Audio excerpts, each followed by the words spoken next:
ছাতিমের গন্ধে নিজেকে আর ধরে রাখতে পারলাম না, তাই গুটি গুটি পায়ে চলে এলাম রাতের অন্ধকারে ছাতিম গাছের গোড়া। আর এসে দেখলাম একেবারে ফুলগুলো যেন জীবন্ত হয়ে রয়েছে। দিনের বেলা এতটা বোঝা যায় না, কিন্তু রাতের অন্ধকারে ফুলগুলো দেখুন কত সুন্দর হয়ে রয়েছে। তাই ভাবলাম আমার গাছপ্রেমী বন্ধুদের এটা শেয়ার করি, তার সাথে আমার বাগানের আরও কিছু গাছকে শেয়ার করতে চলে এলাম আমি Chaitali gardening and crafting channel. সবার প্রথম যেটা দেখাচ্ছে সেটা হলো কলিয়াস। কলিয়াসের এই কালারটা আমার ভীষণ ভালো লাগে, তাই আমি ভাবলাম আমার বন্ধুদের সাথে এটা আগে শেয়ার করি। আর এর পরেও আরও অনেক কলিয়াস আছে, সেগুলো পরে পরে আমি আপনাদের দেখাবো।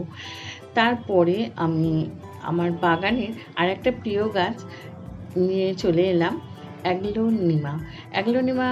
এটা একটা ভ্যারাইটি। আর এটা আমি যে পটে রেখেছি, পটটা দেখুন, পটটা আমার নিজে হাতে তৈরি, 5 লিটারের জলের বোতলকে কেটে এইভাবে তৈরি করেছি।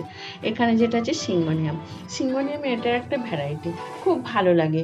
একেবারে বুশি টাইপের হয়, যে জায়গাতেই বসাই না কেন বুশি টাইপের হয়ে থাকে, আর খুব দেখতে ভালো লাগে। এটা হ্যাঙ্গিং প্ল্যান্ট হিসাবে খুব ভালো। এর নাম হলো অমলতাস। আসলে অমলতাস নামটা রেখেছিলেন রবীন্দ্রনাথ ঠাকুর, কিন্তু আসল নাম হচ্ছে গোল্ডেন শাওয়ার। আর খুব ভালো লাগে দেখতে, গাছটাকে ফুলে ভরে থাকে আর লম্বা লম্বা ফলও হয়। এখন যেটা দেখছেন সেটা হলো, আমরা সাধারণত একে ক্রিসমাস ট্রি বলি, কিন্তু একে অ্যারোক্যারিয়া বলা হয়। আর এই গাছটা ব্রাইট লাইটে খুব সুন্দর সারভাইভ করে। ইনডোরে রেখে দিলে লাইটযুক্ত জায়গা খুব ভালো লাগবে। এখন যেটা দেখছেন সেটা হলো স্প্রিঙ্গার অ্যাসপারাগাস। এটাকে অনেকে ফক্সটেল অ্যাসপারাগাসও বলে থাকে। আর এগুলো হ্যাঙ্গিং প্ল্যান্ট হিসাবেও ভালো লাগে, এমনিও পটে খুব ভালো লাগে। পরবর্তী যে আমি গাছটা দেখাচ্ছি সেটা হলো আমার মানি প্ল্যান্ট। আর এটা আমার খুব প্রিয় মানি প্ল্যান্ট। এটা ছোট ছোট পাতা, এটা পাতাগুলো আমি বড় করতে দিই না, এটা ছোট ছোট পাতাই রেখে দিয়েছি আর সুন্দর করে ডেকোরেশন করেছি।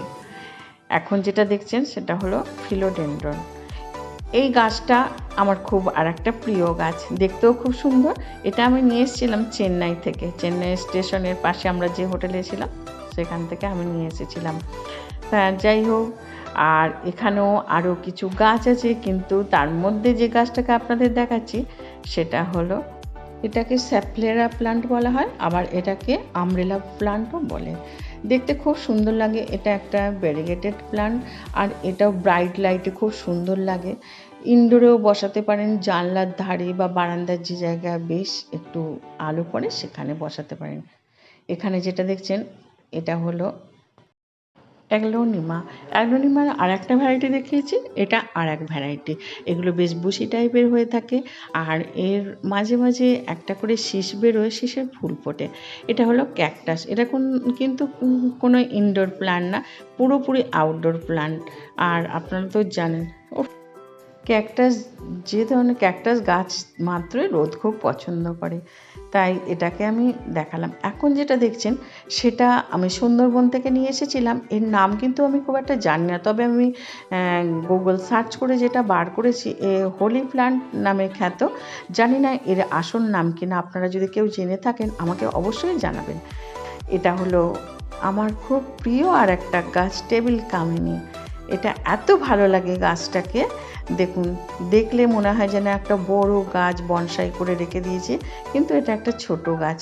আর এগুলো বনসাই খুব ভালো হয়। এখানে যেটা রয়েছে এগুলো হলো ডিসকিডিয়া প্লান্ট। আর এই প্লান্ট অনেক ধরনের পাওয়া যায়, আমার কাছে 2 ধরনের রয়েছে। এখানে একটা রয়েছে আর একটা ভ্যারিগেটেড রয়েছে, সেটা আমি দেখাচ্ছি। এগুলো হ্যাঙ্গিং প্লান্ট হিসেবে বা কোনো গাছে যদি এগুলো বসিয়ে দেওয়া যায় খুব ভালো এটা সারভাইভ করে। আর এটা মাটি ছাড়াই তৈরি হয়, কাঠের টুকরো দিলে খুবই ভালো হয়, বা কোকোপিটে এই গাছ খুব ভালো হয়। আর উজ্জ্বল একটু লাইটে এগুলো খুব ভালো হয়। এর সাথেই ভিডিওটা শেষ করলাম। ভিডিওটা যদি ভালো লাগে অবশ্যই লাইক কমেন্ট শেয়ার করবেন। আর যারা আজকে প্রথম দেখলেন তারা প্লিজ চ্যানেলটিকে সাবস্ক্রাইব করে পাশে থাকা বেল আইকনটা প্রেস করে দেবেন। সবশেষে বলি, আপনারা ভালো থাকুন, সুস্থ থাকুন, গাছ লাগান, পরিবেশকে ভালো রাখুন। নমস্কার।